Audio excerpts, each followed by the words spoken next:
पिला माने आजी आमे पढ़मा जेंडर। जेंडर रो अर्थ होउची लिंग। जेंडर की मुख्यतः 4 प्रकार भाग करा जिछि, श्रेणी विभाग करा जिछि। से माने होउछन मस्कुलिन जेंडर बेले पुंलिंग, फेमिनिन बेले स्त्रीलिंग, कॉमन जेंडर बेले उभय लिंग, न्यूट्रल जेंडर बेले क्लीब लिंग। मनुष्य और पशु मानकर मध्यरे जिन माने पुंग जातीयन से मानकु आमे मस्कुलिन बोलसु, पुल्लिंग बोलसु, और जिन माने स्त्री जातीयन से मानकु आमे फेमिनिन जेंडर कहसु।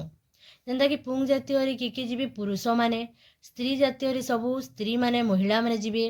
जेंता कि पुओ पुंग जातीय कि माने जीवे पुओ, बापा, दादा, काका इ माने समस्ते जीवे। और स्त्री जातीय झियो, माँ, खुड़ी, माउसी इ माने समस्ते किंती जीवे स्त्री जातीय।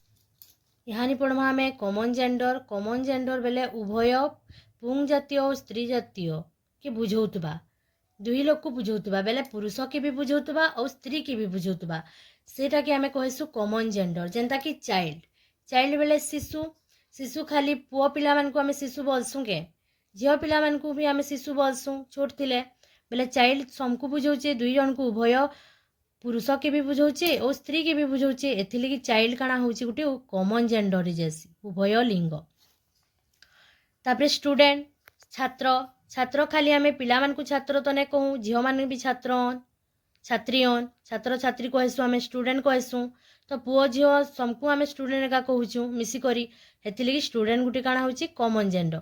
फ्रेंड सांगो खाली झियो पिला मानकर झियो सांग, पुओ पिला मानकर पुओ सांग खाली एंदा थिसन के।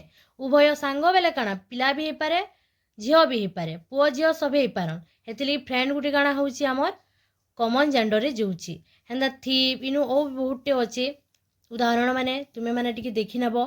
जेनटा कि जेन वर्ड उभय स्त्री पुरुष के बुझौतबा ताहा के आमे किन जेंडर रे नमा, कॉमन जेंडर रे नमा, उभय लिंग रे नमा, बुझलो।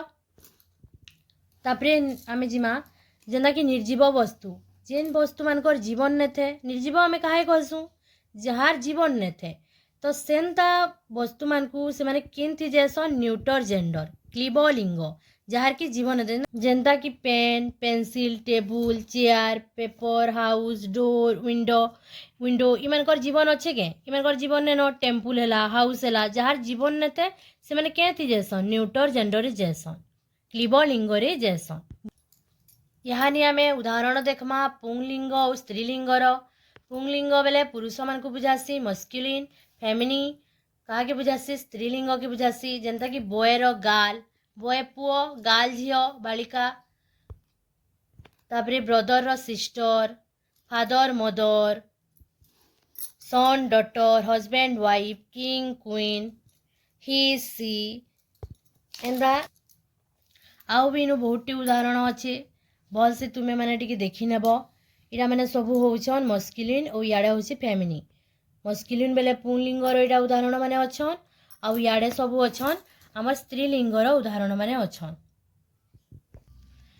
इनु इटा कॉमन जेंडर उभय लिंगर ओ भी इनु उदाहरण माने मी दे देछे, भल से देखबो। जेंता कि एलिफेंट हैला, गुटे एलिफेंट के खाली एलिफेंट तो ने बोलू कॉमन, स्त्री एलिफेंट के भी एलिफेंट बोलसु, पुरुष एलिफेंट के भी आमे एलिफेंट बोलसु। Bird, enemy, cat, cattle, infant, pupil, doctor, monarch, sheep, thief etcetera मैंने सब क्या जोछन कॉमन जेंडर जोछन। जेना कि न्यूट्रल जेंडर तो यहाँ भी पढ़े छे book, pen, room, chair, table, paper, door, window, floor, roof इत्यादि मैंने सब क्या जोछन न्यूट्रल जेंडर। जेन मानकर कि जीवन ने थे निर्जीवन से आमे का बोलसु, ओडिया रे क्लीब लिंग कहसु, इंग्राजी रे आमे का बोलमा इंग्लिश रे न्यूट्रल जेंडर।